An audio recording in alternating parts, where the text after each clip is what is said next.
तर आता बातम्या पाहूया सविस्तररित्या। मनसे नेते अविनाश जाधव यांच्यावरती गुन्हा दाखल करण्यात आलेला आहे। उद्धव यांच्या गाडीवर हल्ला केल्याप्रकरणी हा गुन्हा दाखल करण्यात आलाय।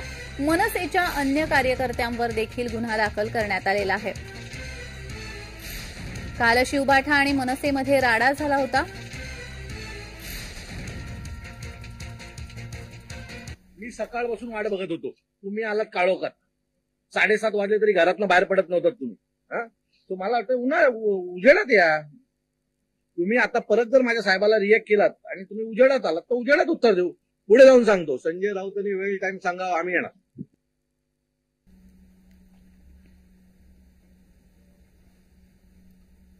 तर या संदर्भात अधिक माहिती देण्यासाठी आमचे प्रतिनिधी कुणाल भोईटे आपल्याशी जोडले गेलेले आहेत। कुणाल, मनसे नेते अविनाश जाधव यांच्यावरती आता गुन्हा दाखल करण्यात असल्याची माहिती मिळते, या संदर्भात अधिक माहिती।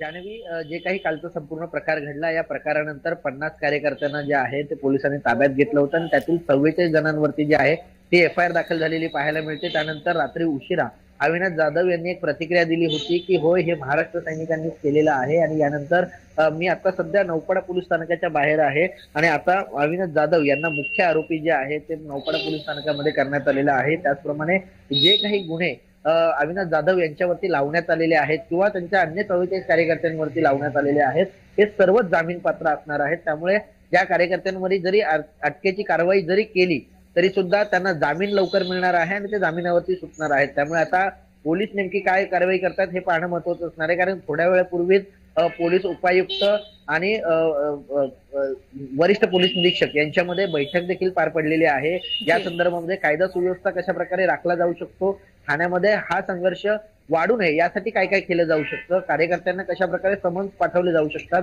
आणि कार्यकर्त्यांना कशा प्रकारे समज दिला जाऊ शकतो, या एक बैठक डीसीपी आणि वरिष्ठ पोलीस। जी कुणाल, या संदर्भात अधिकची माहिती घेतच राहू। तुर्तास धन्यवाद।